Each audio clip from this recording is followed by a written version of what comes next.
Hey, good morning, good afternoon, good evening, wherever you may be. Craig hiking pipes, and another story. For this story, I'm smoking my Valen. This is the nut series. It's kind of a pot brandy type of shape. Has some really nice grain on this one, and it wasn't that expensive a pipe. In it, smoking some fourth generation 1931. So when I was a much younger kid, going back into my youth,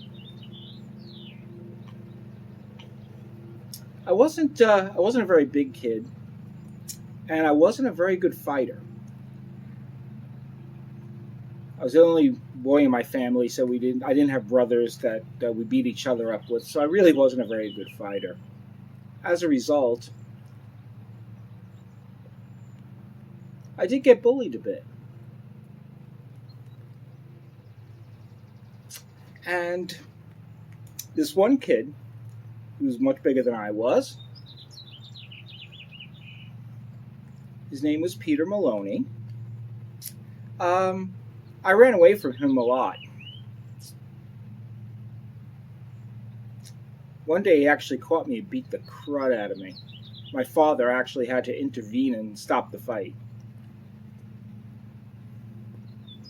Quite embarrassing, and I think he felt embarrassed for me, or for himself too, that his son was getting his butt kicked.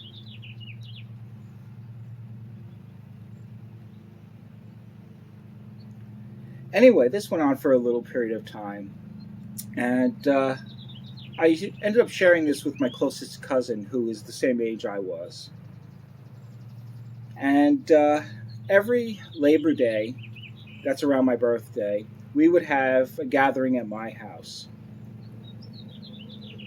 So this one Labor Day, my cousins were over, and again told them the story. And my cousin Sammy stood up and said, "I'll take care of him for you." And as such, this kid was down the block at another friend's house, one of his other friends' houses. Apologize for the background noise. I got my neighbor who's perpetually on his lawnmower doing his thing. So anyway, uh, as I said, my big brave cousin Sammy said he would take care of the bully for me, Peter. So he started to saunter down the street, yelling at the top of his lungs, "Peter Maloney is full of baloney." Just walking down the street, sauntering that statement. Well, got about halfway down the block. Peter heard this, so he came trotting up the other side of the block, around the bend. My big brave cousin Sammy saw him. I never seen my cousin run so fast back to my house.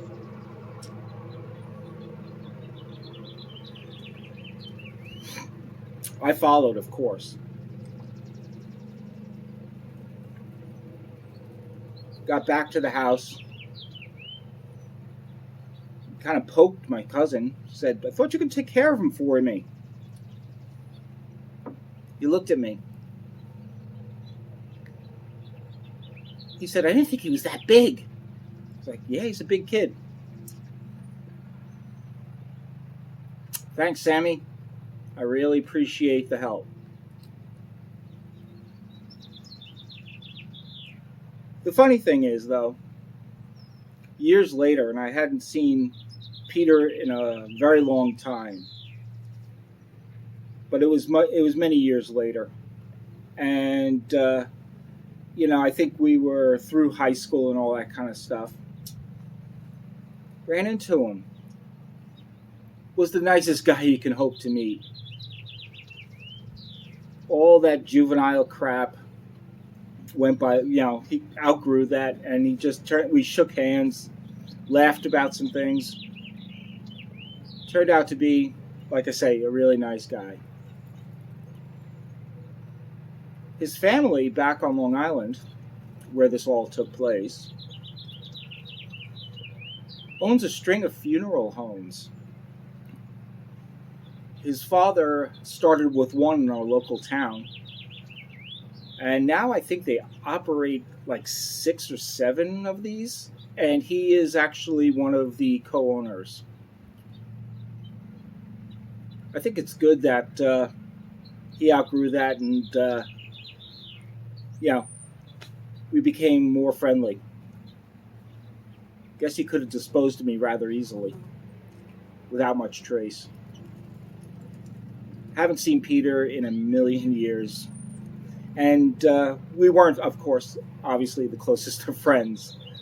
But I still remember my big, brave cousin Sammy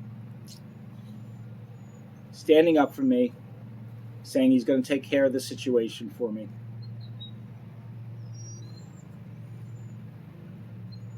I think he set the world record for the 100-yard dash running away from him, though. So, anyway, just another little story from the past. Hope everybody is well, staying safe, and most importantly, being good to one another. We'll talk to you again real soon. Thanks for watching. Take care.